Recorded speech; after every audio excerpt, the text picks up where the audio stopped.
Hi everyone, this is audap. Let's continue our game of Paranormasight, the 7 Mysteries of Honjo, running on Nintendo Switch.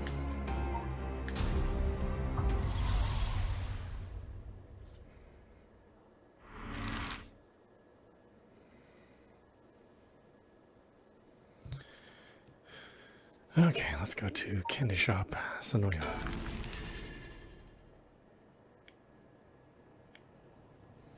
Yako Sakazaki, 9 a.m. Sonoya.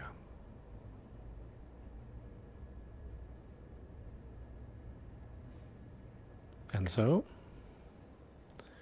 Mio Kurisuzu and Yako Sakazaki decided on their next location to investigate.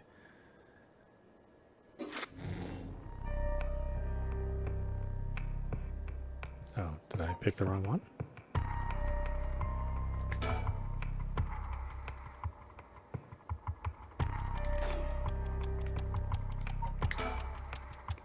See, Hajime Yoshimi's death, Nejima's threat of mass murder.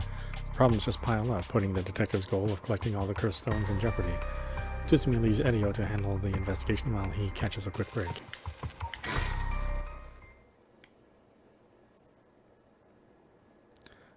Tetsuo Tsutsumi, 9 a.m. Kinshibori Park.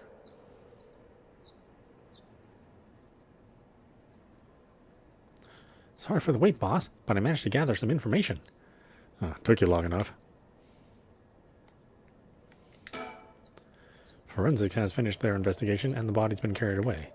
That said, we're still closing the park to all the public, at least for the time being. This place was really giving me the creeps last night, but it looks pretty normal now with the sun out.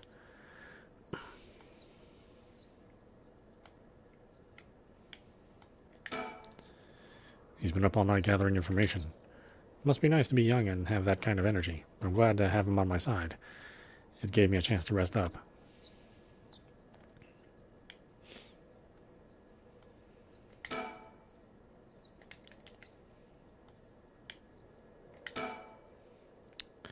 Things at the station were pretty hectic, but I managed to get some info. Let me fill you in. Thanks, the floor is yours. Serial killings. A total of 3 mysterious deaths were confirmed in the area, including the one in this park. So let's start with that one, the young man we found here. He's been identified as Shoujo Okai, 25 years old, a regular old office worker who worked around here. He died of asphyxiation due to water in the lungs. He drowned. He drowned? In the middle of the park? That's not possible. It's got to be a curse we're dealing with here. About that, boss, isn't this park associated with one of those 7 mysteries, too?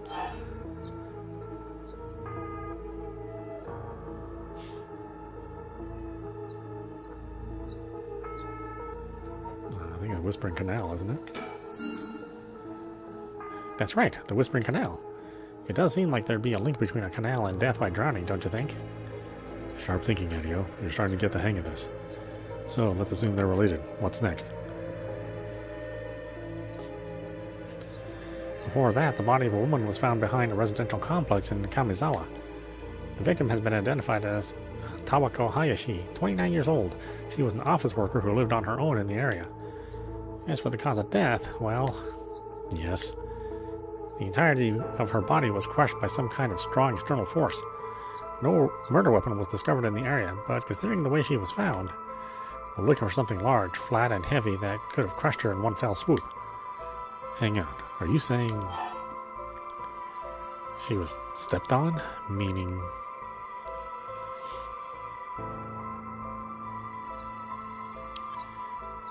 not foot washing. One-sided reed. Did we cover all these?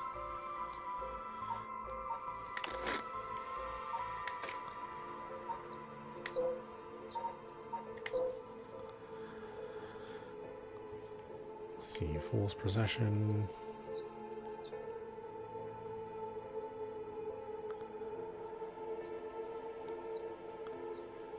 Kills by fatal fall. Who hears its music?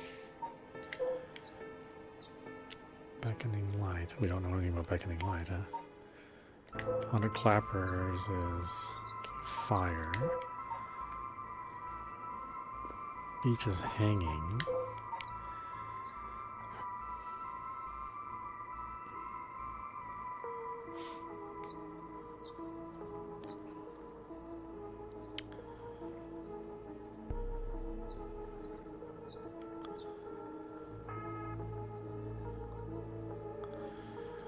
Drums sounding a fire alarm.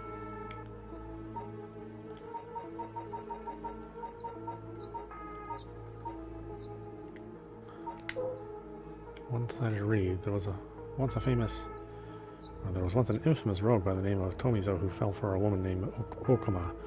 Tomizo persistently chased after Okama, attempting to win her heart over and over again, but she rejected his advances each time. Enraged by her indifference to him, Tomizo brought a dagger to the canal near Ryokoto Bridge and attacked Okama.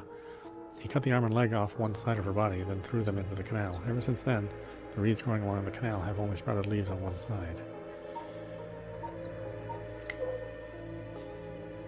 Let's see, foot washing. Kill by crushing one who hears the command wash. So, foot washing.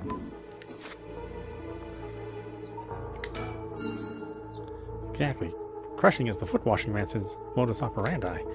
The place the body was discovered is also known to be related to the 7 mysteries. Then this is Namagaki's doing. Shit, I knew he used it. Judging by the amount of soul dregs, the victim was just a regular person, not a curse bearer. Guess we should report this to Paranormal Affairs. Got it. And as far as the 3rd victim, he was identified as Kohei Junoichi, 32, a teacher at Komagata High. He was found in the school's courtyard. Cause of death appears to be external trauma from a fall or heavy blow. The impact crushed his arms and legs. Since he was found in the middle of the courtyard, he couldn't have fallen from the gymnasium or the main building. A teacher dying at school. And not just any school. Komagata houses one of the 7 mysteries.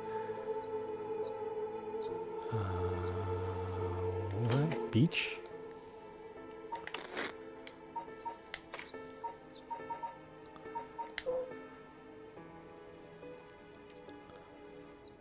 Oh no. Procession? Kills by fatal fall, yeah. Fool's procession. Right. It's where the fool's procession is supposed to be. It's too big of a coincidence. We can't rule out the possibility that this death was also the work of a curse. I see. Either way, it seems all 3 victims can be tied to the 7 mysteries. There's probably a curse bearer at the center of it all, pulling the strings. But you've got a point. All these strange deaths do point in one direction. That's right, and Hajime's case wasn't all that different either.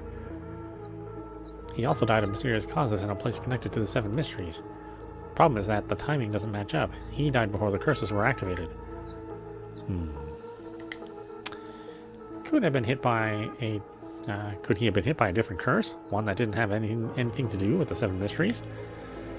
That's a thought, but if that were the case, we'd be dealing with a powerful practitioner, one who could pull off a curse like that without using a curse stone. There aren't many people in this day and age who could do something like that. Oh, really? I see. I don't know too much about that stuff. I'll be more surprised if you did.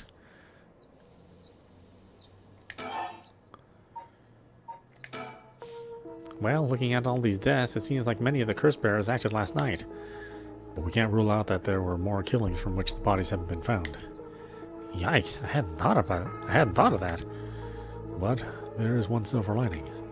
Judging by my own cursed stone, it seems that the curses can't be activated while the sun's out. Oh, that's great news. So basically we're safe during the daytime. Exactly. It's also likely why Nejima gave us till dusk.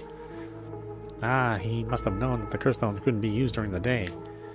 Either way, we've got till nightfall to settle this. It's time we flushed out the other curse bearers. Aye, aye, boss. Let's do this.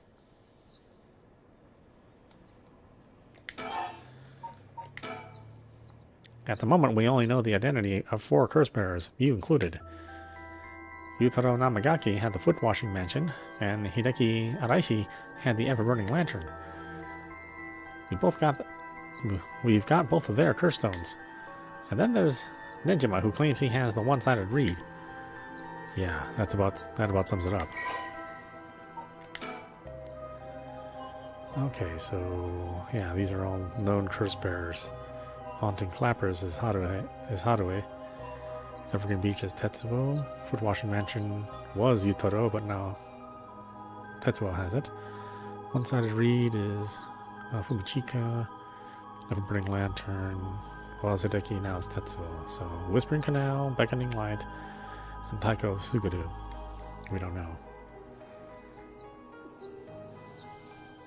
Oh, the Whispering Canal is Yoko, right? She has to be the one that has that. From the very beginning of the game.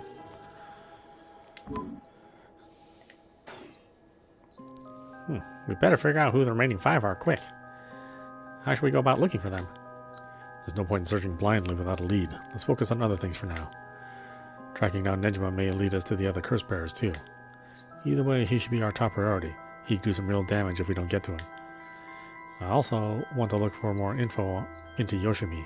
I've got a feeling there's some connection there. Aye aye, boss. Sounds like we've got our work cut out for us. Hajime Yoshimi. I asked around Sumida's Community Safety Bureau, where Yoshimi was stationed. It seemed like he was investigating the apparent suicide of a girl named Michio Shiraishi. Yeah, I heard about that. He was trying to determine whether it really was a suicide, looking into the height of the building, the force of the impact, her wounds and all that. He must have suspected some kind of foul play, because he ordered a full investigation. But it had already been deemed a suicide, and his superiors told him not to go stirring things up. What was the evidence? Well, according to a report I found on his desk last night, the body was found at the foot of a building a ways away from the road.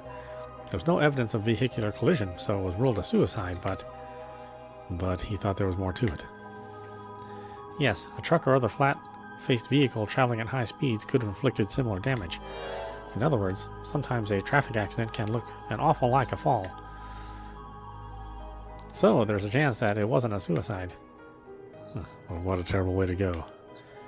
There were no brake marks on the road, meaning it would have been a hit and run.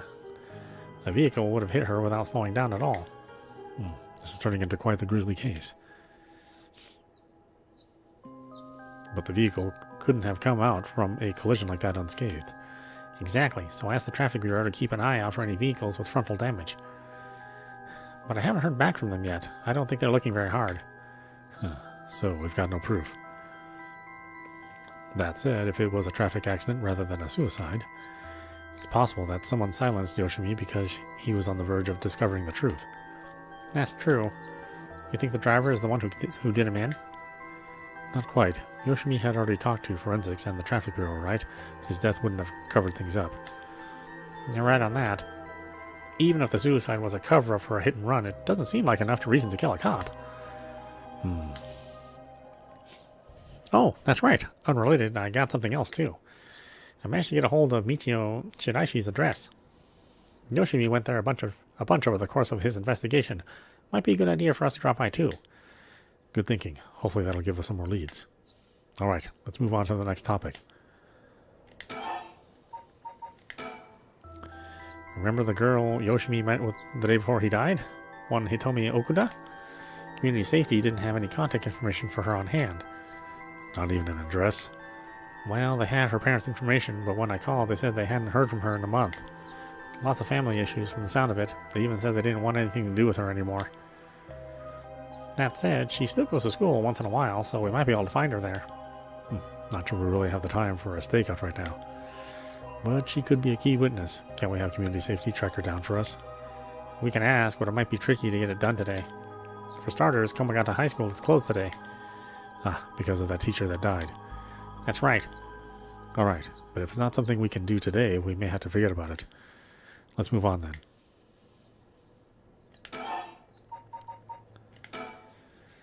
HQ has mobilized a search unit for Nejima, but so far we haven't received any word. Guessing he wasn't at home or at work. About that, apparently he vacated his last known address a week ago. You serious? So we have no idea where he lives? It gets worse. I checked in with the factory he was working at. They told me he was only there for a month before he quit. Hold on a second. You're telling me nobody caught that? Well, I had the same thought, so I spoke to his probation officer. Turns out he'd been doing house visits and interviews, but never bothered checking on his workplace. He also said he lost track of Nejima when he moved to a new place. Jeez, that's just sloppy. I've heard that they're giving parole to just about anyone these days because they're running out of room in the prisons. Which also means there aren't enough probation officers to go around. Dude's probably overworked. So, Nejima got to fuck about unsupervised. God damn it. That asshole is annoyingly good at faking remorse, or insanity, whatever the situation calls for. Back when I arrested him all those years ago, just talking to him left a bad taste in my mouth. He's probably hiding under a false name, which will make it hard to track him down. That explained why he so brazenly made contact. That asshole, he's mocking us. Well, for now, the paperwork to circulate his name and mugshot is being filed. That's going to take way too long. We only have until dusk. I got some information about Yoshimi's fiancée from Community Safety. Her name is Mayo Chozawa, 27 years old. She works as a beautician in the area. Look, I managed to get a picture of her. She sure is a beauty. But, oh boy, here it comes. But what? Community Safety hasn't been able to contact her since Yoshimi died, not by phone or at her house. In other words, no response. Dead silence. There it is. Can't things just be easy for once? See, Mayo Chozawa, female beautician. Mayo is a beautician and the fiancé of Hajime Yoshimi, a police officer with the Sumida Police Department. Mayo's current whereabouts remain unknown. Oh, so she might be a curse bearer. If she wants to bring back Hajime. It's definitely starting to look suspect. Crime of passion, perhaps? It's fairly common for people to be killed by a lover or a spouse, but Yoshimi was well liked and they'd been together for over 10 years. You never know. Things could be different behind closed doors. I guess so. But we'll have to consider the opposite scenario too. It could be that the same person who was out for Yoshimi is after his fiancée as well. She could be in danger. You're right. Either way, she's important to the case. HQ already has people looking for her. We'll know as soon as she's found.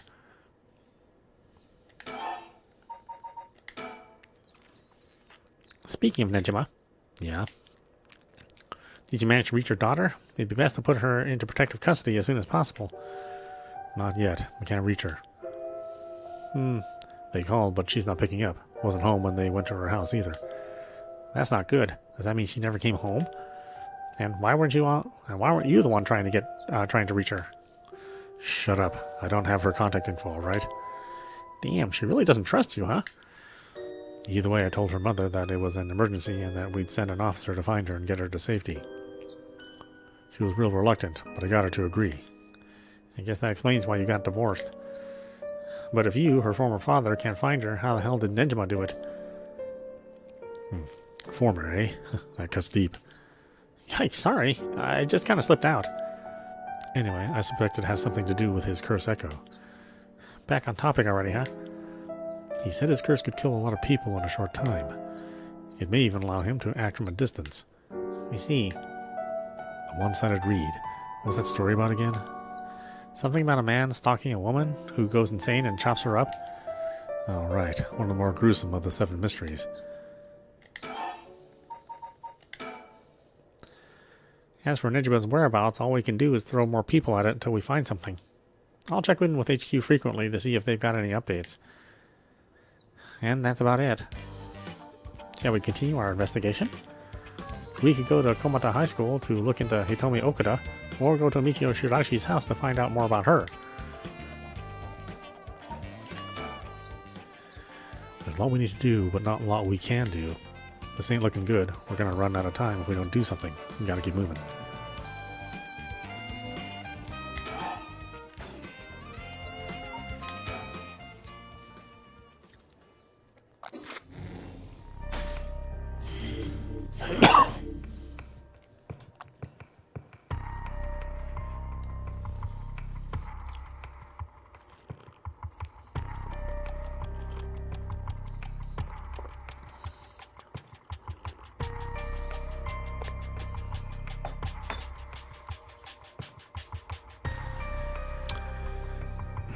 Okay, this opens up his story. Well, we'll check it out. Throughout the night, Richter continues to gather information about the cursed stones, while Hadaway lies awake until dawn, preoccupied by the prospect of bringing her lost child back to life.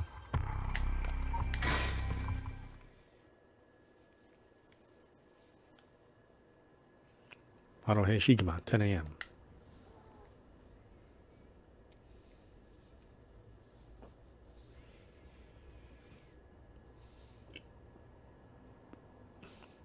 Good morning, ma'am. How are you feeling? I'm fine. I hope we can make good progress today.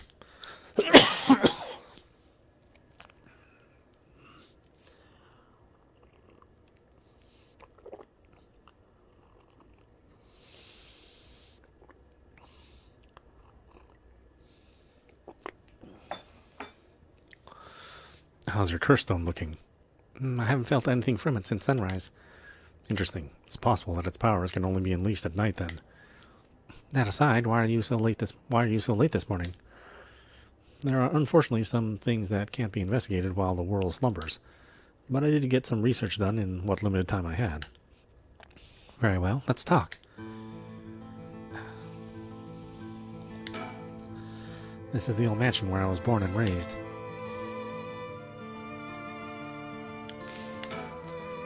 He's looking a bit tired. He must have been up all night investigating. The town is beginning to wake up once more. Clamor society can be heard from beyond the garden gates. Like any day, a cloud of pollution drifts out from the industrial area.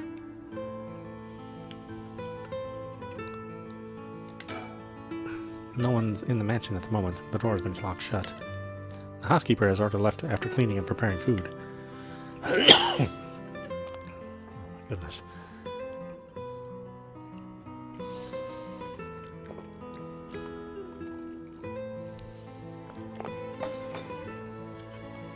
I wish more games had voice acting. I hate having to read everything out. Why?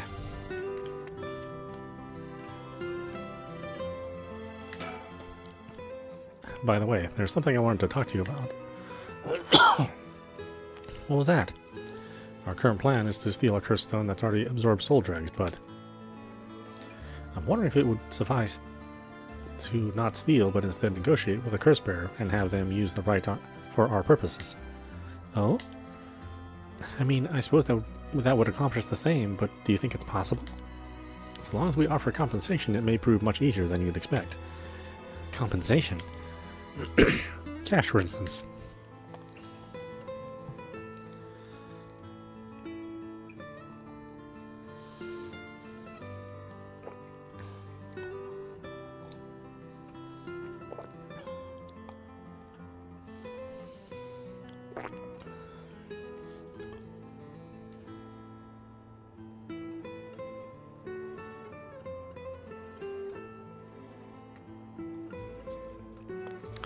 That wouldn't be off the table for a family as rich as the Shigimas, would it? Of course. Why, any amount would be fine if it'd get the job done. I won't let monetary matters lead me to regrets the way it did back with the ransom. Okay, with that option on the table, let's figure out our strategy. About curse bearers. Do you have a curse bearer with whom we can negotiate in mind? Not yet. Surprisingly, it seems the other curse bearers haven't been that proactive about collecting soul dregs. Did you see the news this morning? No, I haven't. Overnight, 3 mysterious deaths were reported in this area. They've yet to announce the identities of the bodies found, but they've been nicknamed the Honjo serial killings. It's garnered quite some attention on the streets. Oh my. Only 3? That's what I thought. Even if the victims were curse bearers, just 1 or 2 wouldn't be enough soul dregs.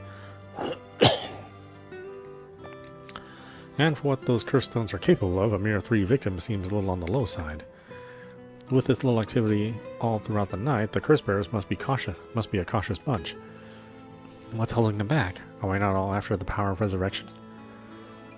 There may still be some undiscovered victims, but it doesn't seem like anyone has gathered enough soul dregs yet. We might have to set up some bait to spur them into action, and then we offer them the deal. None of the curse bearers seem very proactive. I wonder if this situation could be what the mastermind who kicked it all off intended. Now, that's an interesting theory. You think there's someone behind this all? You mentioned hearing an agonized voice telling you to kill when you first obtained the curse stone. That doesn't sound like a coincidence to me. Someone agitated the curses in this area on purpose, and they are likely after the rite of resurrection as well. So you're thinking this person is not one of the curse bearers? You've got a sharp mind, ma'am. though it might seem obvious for the mastermind to become a curse bearer and collect soul dregs if they were after the rite. This would be very risky, since as a curse bearer they themselves would become a target. So it should be more convenient for them if the curse bearers moved less aggressively. That's right, but despite that, they've been inciting the curse bearers to commit murders. Why? Let's consider this. What if the mastermind isn't trying to collect soul dregs themselves? You mean their intention was also to steal the souls while the other curse bearers compete with each other from the start? Sitting back and observing from the sidelines is the safer course of action, which is why I figured it'd be best for us to attempt the same strategy. So, how should we do it? There's still reason to suspect the mastermind could be a curse bearer themselves. To be honest, I want to keep my distance from whoever it is. There's no telling what kind of power they might possess. Whether our aim is to negotiate or steal, we'll have to outpace the mastermind in making contact with the other curse bearers. How do you suppose we do so? At this point, all we can do is search.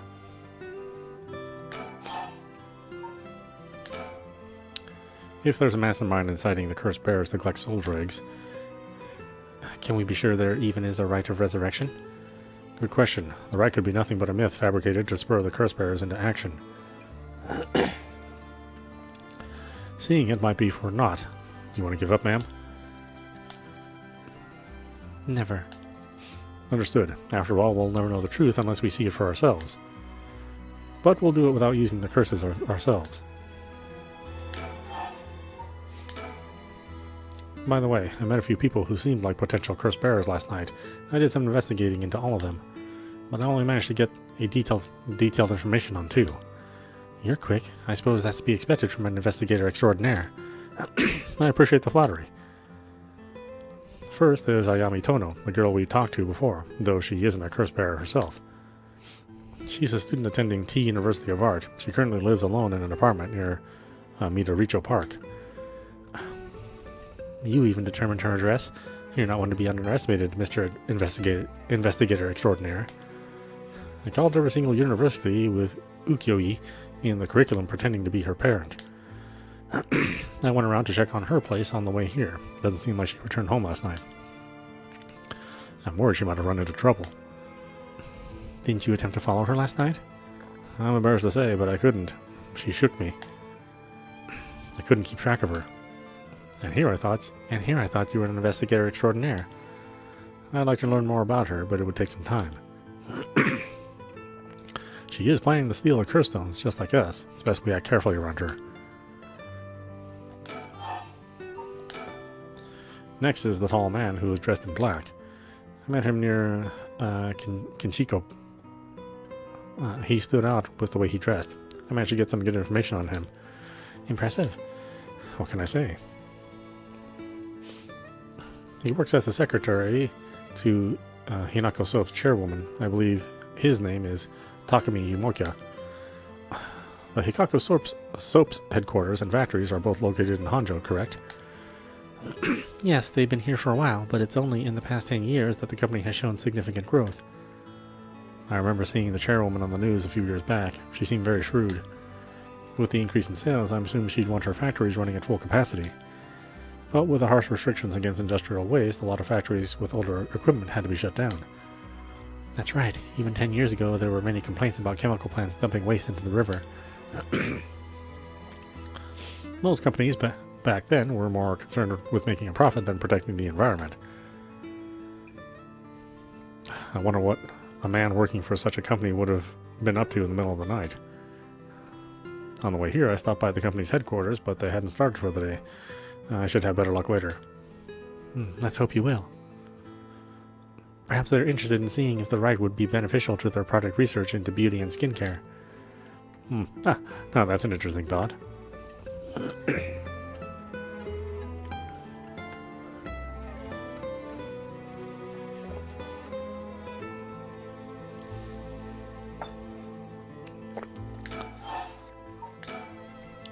I ran into one more suspicious young man last night. This one seemed to be out collecting soul dregs, right?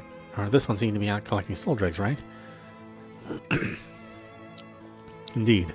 I couldn't get a good look at him, though, and I couldn't gather enough intel to properly identify him. Well, that's a shame. but I can make an educated guess. Oh? You know that researcher who discovered the ancient text ancient text on the Rite of Resurrection? The one that lives near here? His name is Hideki Adaishi, and the man I met was very similar in stature. Oh my, even he's involved? How awfully suspect. Considering his background, couldn't he be the one who initiated the whole affair? I think it's possible, yes. Which is why I decided to refrain from making contact with him for the time being. Safety first. Understandable. Of course I want to learn more, but this isn't the right time to focus on him. Well, he doesn't have his curse stone now anyway. I prefer to ascertain who else is a curse bearer. First I'll return to Hihako Soaps to see the Man in Black. Their headquarters are down on South Wadagesu Street. About the kidnapping. I learned something new about the criminal involved with the kidnapping. It concerns the serial killings. There was a body found at Komagata High School. The person was identified as a school teacher. His name is Kohei Jinoichi. Do you think he was a curse bearer? I'm not sure. It's possible. But regardless, this means the two people who knew the truth about the kidnapping are both dead. Just when we were getting somewhere. It isn't enough to make me give up, of course. Still, we don't know anything about Michio Shiraishi's residence. It'd be wise to pay it a visit. Understood. About the serial killings. In addition to the 3 victims associated with the Honjo serial killings, there's Michio Shiraishi, who reportedly committed suicide, and the police officer who died at the former Yasuda Gardens. If strange deaths continue occurring like so, they're bound to inspire strange rumors. But those last 2 have nothing to do with the 7 mysteries, no? Well, it's true. Both occurred a week before this accursed situation began. Still, it cannot be ruled out. It's possible that the mastermind was involved even with those killings. How? What if there were preliminary steps to awaken the 7 mysteries' curses?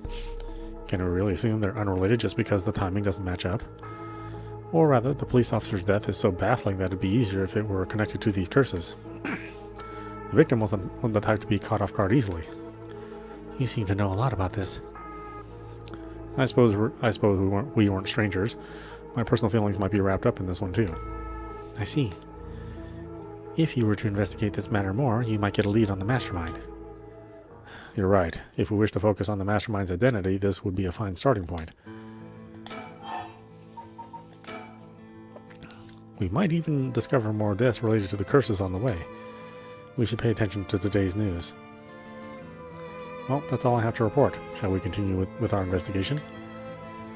What do you want to do? If you still can't use the cursed stone, taking a walk would be a fine place to start. Right, let's go together. I want to see what's going on for myself. In that case, I'll trust you to decide on where we should go, ma'am.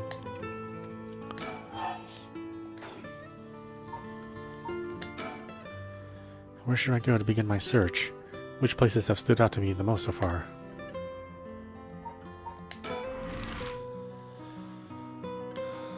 Let's see, we've got South Wadagashu Street, Midoricha Park, Komagata High School. Komagata High School, front gates.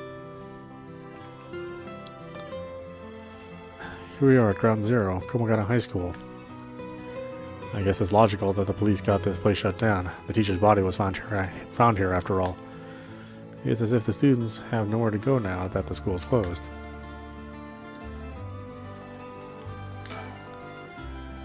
The news has attracted a bunch of curious onlookers, huh? That works in our favor. The more people around, the better we can blend in. He appears to be wary of those police officers. Maybe the police really do have something against private investigators, just like in those detective novels. It seems the officers are inspecting the scene. Entry has been strictly prohibited.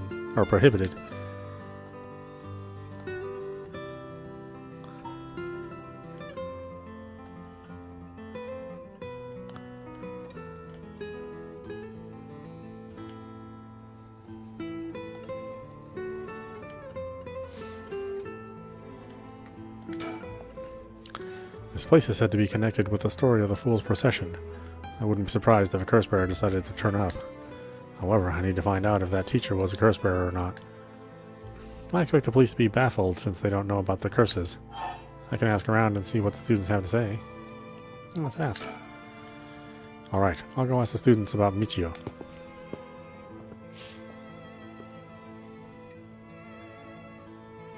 I'm back, ma'am. So, what did you learn?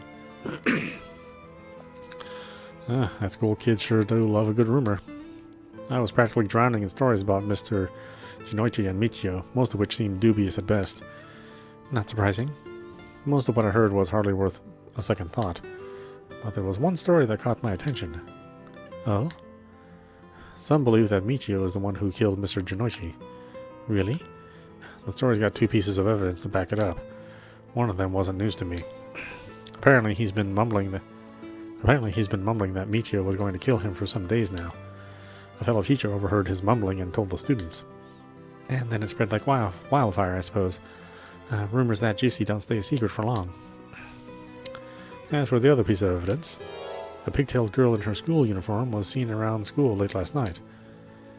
Go on. Although numerous people claim to have seen the girl, not one of them saw her face. Some are proposing it was Michio brought back to life, or that it was her vengeful spirit. But it's not like Michio is the only high school girl to wear pigtails. This rumor might have been made up just to fan the flames. But if it were true, I'd want to get a hold of her in order to hear her side of the kidnapping. If she's alive, that'd be ideal. Still, one more thing I should mention. I discovered where Michio lived. A student had a list of student addresses on hand. That's an amazing find. I believe all the students actually have a copy of said list. It truly worries me how easy it was to obtain what should be confidential information. Imagine what would happen if that information got into the wrong hands. Well, so far it hasn't, no? Sure, let's hope it stays that way. In the meantime, it's not possible for us to visit Michio Shiraishi's house. I can imagine the students are uneasy after learning of the murder. It may do them well to stay home for some time, if not for fear of their safety. The police are probably too wrapped up in solving the case to be concerned about the students' mental health. I can see that. It's important that society provides a safe environment for the benefit of our youth. Some school policies could use some rewriting, especially those handling the students' personal information. That's right. I don't want a student being kidnapped on their way back home ever again. I expect criminals to grow more cunning as time passes. There may be times where the authorities can't keep up. That's where outlaws such as myself come in.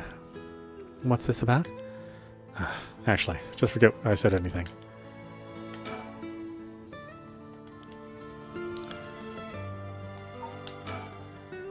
Michio's home.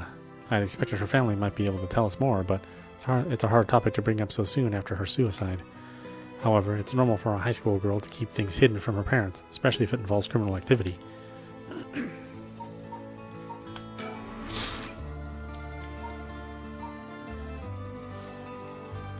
I like how the name is at the top and cut off. That's super annoying. Near the Shiraishi household.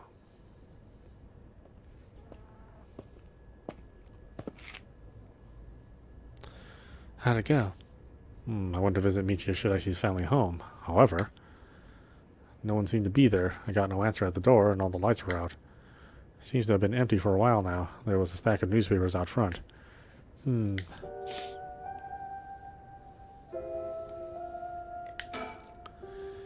It's a bit quieter over here. It's a residential area after all. All these rundown row homes really scream working class, don't they?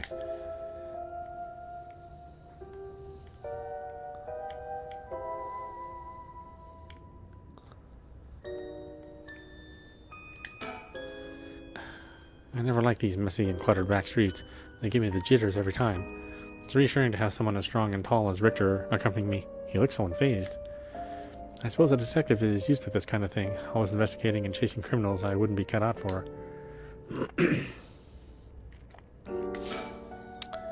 Social connections run deep in working class areas like this place, so I decided to talk to the locals. I met a few nice old ladies who were kind enough to give me the scoop. Turns out the Shiraishi reputation really went down the dumps this past year. Is that so? I'll give you the quick summary. They moved here about 3 years ago. Their previous residence was in a better part of town. Michio's father died in a car accident, leaving behind just the two of them. Michio's mom, Toshiko, now a single mother, relocated here. At first they got along with their neighbors, many of which were in similar situations, helping and being helped in turn. So far so good. What happened? Well, as I said, their reputation began to go downhill about a year ago. A man recognized as Toshiko's common-law husband had moved into the household. His name was apparently Tankichiro Iwai. Neighborhood gossip is something else. Somehow everybody knew his name. So, what of this Iwai character? He was apparently a vulgar fellow with a criminal record. He was prone to violent outbursts. The neighbors often heard screams and shouting come from the home. The neighbors took particular notice of Toshiko's screams, pleading with him not to hit Michio. It's terrible. As if that wasn't unsettling enough, every night the neighbors also began to hear an eerie chanting. Through this, the shiraishi standing in the neighborhood plummeted rapidly. Toshiko was often seen covered in bruises and wounds. She stopped responding to her neighbors. She would just turn the other way when greeted. They kept their storm shutters closed even during the day, and effectively shut themselves away from the entire community. That sounds horrible. Why didn't the police step in and do something? Unfortunately, under our current laws, the police aren't allowed to get involved with domestic disputes. That's awful. And then Michio reportedly killed herself. Things only got worse with Iwai, and Toshiko was admitted to the hospital for physical and mental abuse. Ever since, Iwai hasn't returned to the home. Many locals expressed sympathy for Michio's circumstances, but just as many were fed up with the Shirais entirely and seemed relieved that things finally quieted down again. It seems they were still considered outsiders even after 3 years of living here. I don't understand it. Why would Toshiko have gotten involved with such a brutish good-for-nothing in the first place? I've heard many stories where one's partner's personality does a complete turn after entering a relationship. After her first husband's death, Toshiko's financial situation had also taken a turn for the worse. She was determined to send her daughter to a good high school. It's possible she fell victim to sweet promises. Life can be tough, I suppose. You don't seem moved by the story, ma'am. That's fine. People have all kinds of stories.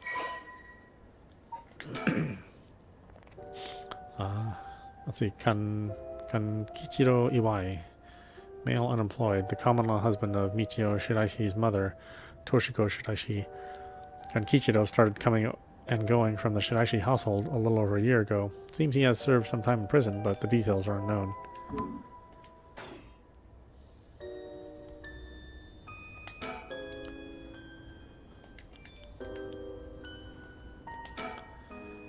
But the Shiraishi certainly hadn't lucked out with theirs, bringing such a violent man into it.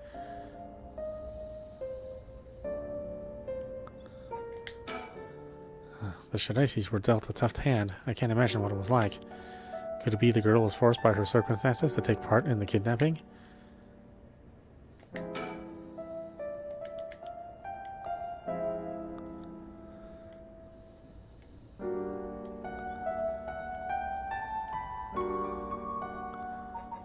Really? There's nothing else?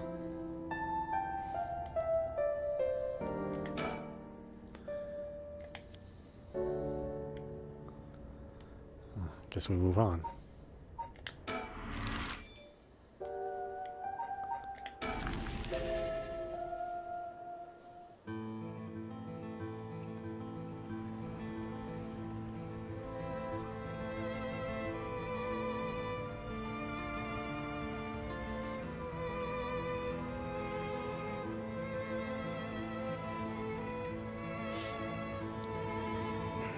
The Hihaiko Soap's headquarters are on the other side of South Watagasho Street. They were closed when I visited this morning, but it appears things are up and running now. I think a small soap making company could grow so much in such a short time. They have factories and warehouses throughout the area now. You can see why directors and now chairwoman Natsue Yamamori is called the Queen. Hihaiko Soaps, a chemical producer that ranks 4th largest in the domestic detergent market and 7th largest in the cosmetics market. From its humble beginnings as a small soap factory established after the war in 1946, founder Natsue Yamamori utilized her feminine perspective and a well-timed economic boom to boldly lead the company into new markets. Even as the market grew crowded with the industrialization of Sumida City, the company continued to expand, digging its roots deep into the area. In particular, it established itself as a household name by focusing its branding towards the rapidly expanding convenience store market. Its flagship products now include cosmetics, detergent, soap, shampoo, and more. The company's name, Hihaku, can also refer to kasuri, a type of patterned fabric.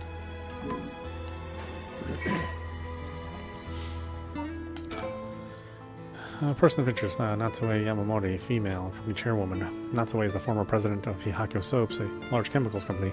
Though she retired from her position 2 years ago, she still wields great influence over the company from her position of chairwoman. Recently, there have been rumors about her possessing strange, powerful magical abilities, earning her the nickname the Witch of Hihaku. Prior to the war, Natsue enjoyed working her dream job at a textile factory.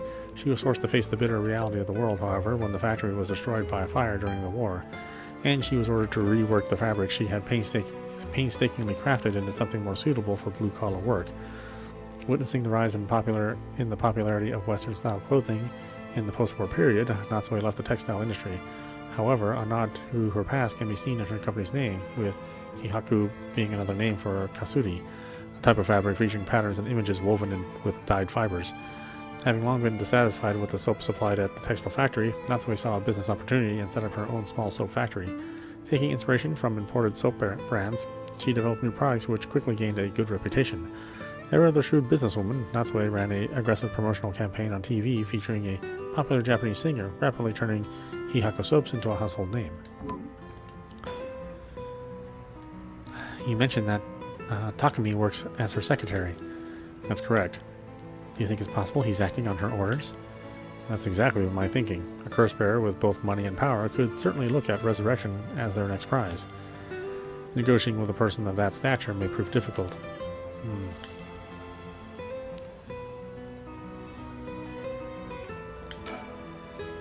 Business is up and running. I can see people inside the reception area.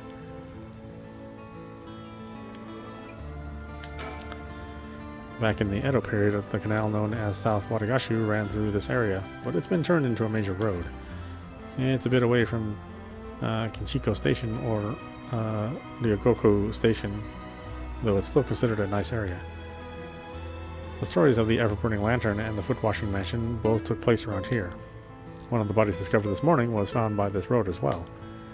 This is quite a lively area, huh? I suppose you could call it somewhat of a city center. What I guess you lit partitioning ditch refers to a waterway dug down the middle of a road so as to divide it.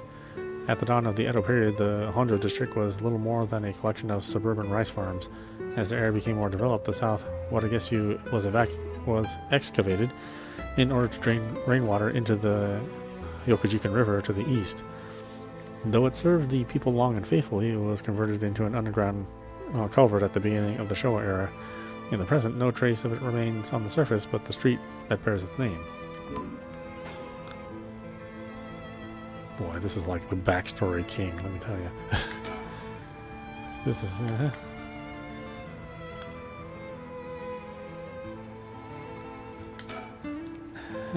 he tells me he barely slept last night, and yet he seems to be brimming with energy.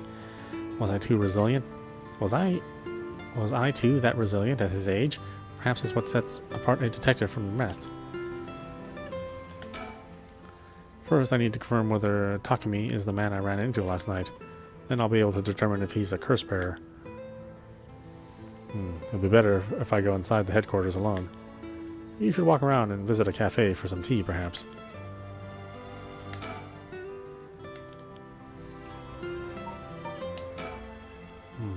So, an influential person at Hihaku Soaps is potentially a curse bearer. Richter proposed that we use money to negotiate for the cursed stones, but we could hardly outbid a large corporation if it came down to it.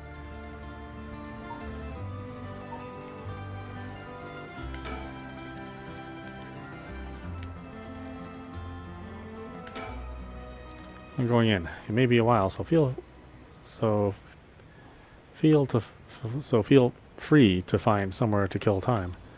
Okay, good luck in there.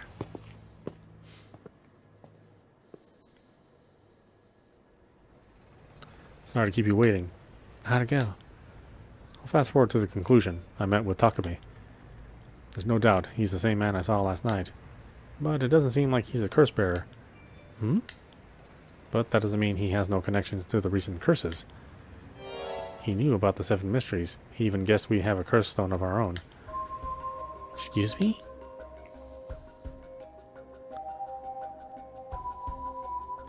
I tried to approach Takumi about a fallen item after I ran into him last night. However... You said your name was Richter, correct? I have a favor I'd like to ask of you. I was hoping you would hand over the curse stone in your possession. Curse stone? What are you on about? There's no need to play dumb to me. In fact, there's no time for it. I had all the same reasons you did to think you were a curse bearer last night. And your arrival here only confirms it. You are a curse bearer, no? You're right, we lack time.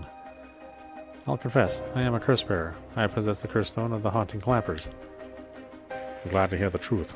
Finally, this conversation is worthwhile. It's a dangerous item you hold. Give it to me. My company will take responsibility to dispose of it. I didn't know this business specialized in scrubbing curses clean. It is the prerogative of Miss Yamamori. Is that so? Assuming you've obtained the curse, you understand the power it involves, no?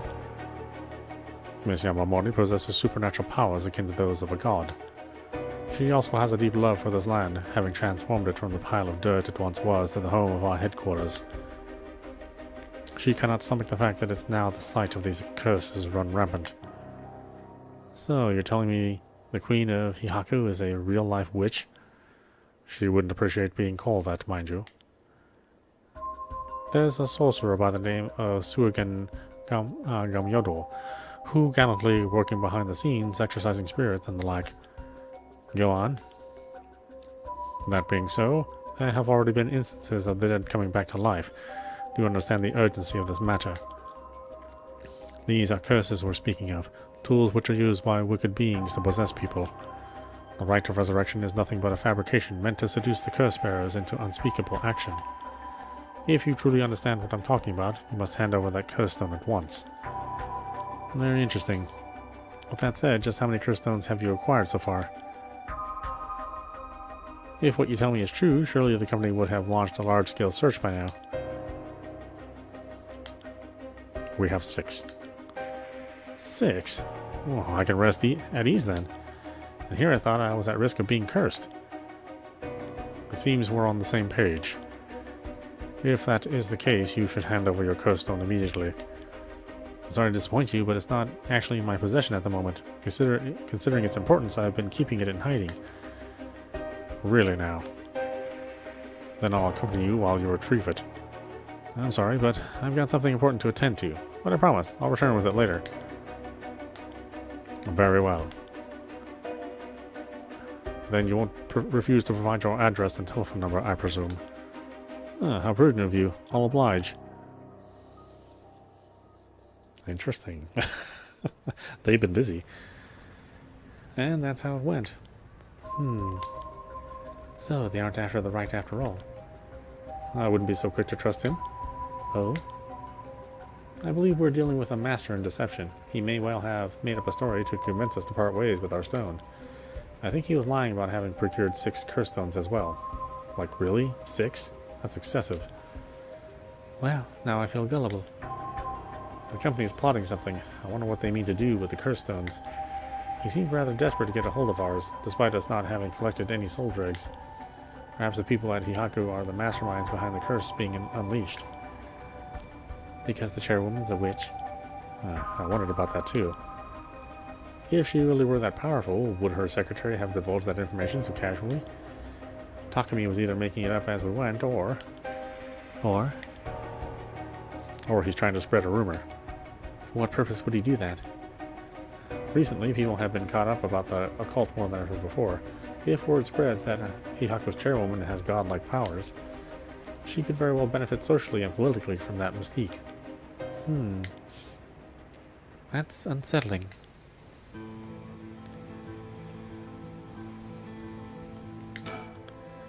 By the way, there's one more thing of interest I heard while in the company's reception lobby.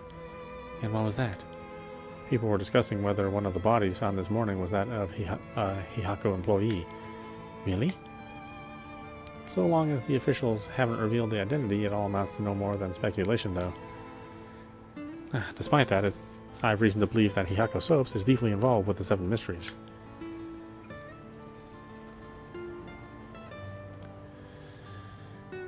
At the very least, I can assure you I've gathered that much. The more we know, the better our negotiations will go. In the meantime, we should be off somewhere else. There's no reason to stick around here any longer. How interesting that the Queen of Hihako, or the Witch, whatever she is trying to get her hands on the rite of resurrection. It's like some kind of dark fairy tale. Regardless of what it is, or regardless of what is or isn't true, we must stay one step ahead.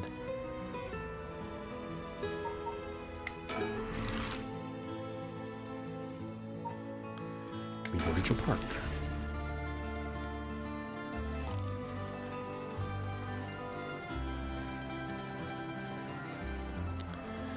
We're here. This is Mysteries Park. Sayami Tono lives around here. She wasn't in her apartment when I dropped by this morning. I wonder if it's worth checking again. This place is connected with the story of the Taiko of Sugaru. Not only that, Katsushika Hokusai's home was also in this area. That might be why Ayami chose to live here. Let's see, a small park bordering South Wadageshu Street, sporting a mixture of cherry and evergreen trees. Although unremarkable in most respects, its small playground always attracts a number of children come evening. While no trace remains of in the modern day, it stands on what was once the site of the Sugaru estate. The legendary artist Katsushika Hokusai is also believed to have been born in the vicinity.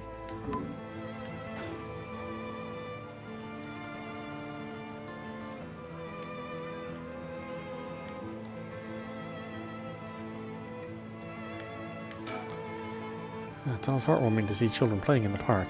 Richter seems to like the kids, perhaps because they're on the same wavelength.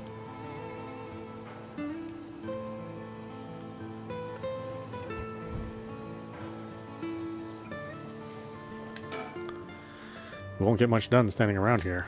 Why don't I go and check out Ayami's apartment? You don't mean to speak with her, do you? No, I'd prefer to get an idea of what she's been up to. I'd just like to see whether she's home or not, just to potentially get a trace on her movements. Then be my guest. Okay, I shouldn't be long.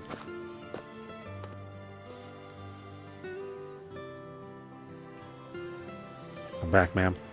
So, nothing? I'm afraid so. She still hasn't returned. However, I noticed a few people who seem to be related to the police force keeping watch in the area. I don't know if they got eyes on her apartment, but they do appear to be watching the building it's in. Interesting. You've got a sharp eye to have noticed them despite being so covert. What can I say? It's part of the job. However, it meant I had to refrain from knocking on her door or looking through her windows. I wasn't able to check her electric meter or mailbox either, unfortunately. You were planning to go that far? We won't make much progress sticking around here. What a waste of time. We should move on quickly. I think we've been everywhere, haven't we?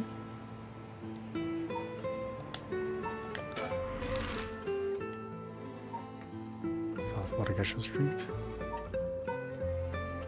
Michio Shirashi's house. Go to high school. I think we've been everywhere.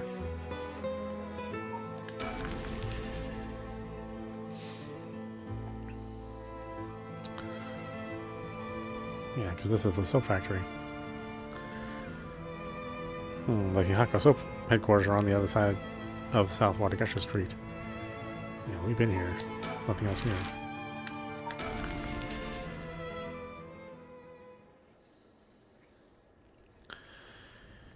Yeah, the Shidashi household. I doubt anyone's still living there. Hmm? Oh, so you came here too. Hmm? What is it? Huh. Could you repeat what you know one more time for me, Richter? Oh, it's the police. I forgot it was Edio. I would have given Edio his voice. So curious. It is like super interesting where they end the chapters. I mean, they're good parts to have like a little mini cliffhanger. So yeah, why don't we stop it there? This is audap. You've been watching Paranormasight, the 7 Mysteries of Honjo, running on Nintendo Switch. Yeah, I mean, the more I play this, the more I like it. It's definitely something I'd suggest for anybody who likes visual novels, horror or mystery visual novels. Definitely check it out. Anyway, I hope you enjoyed watching. I will see you at the next stream.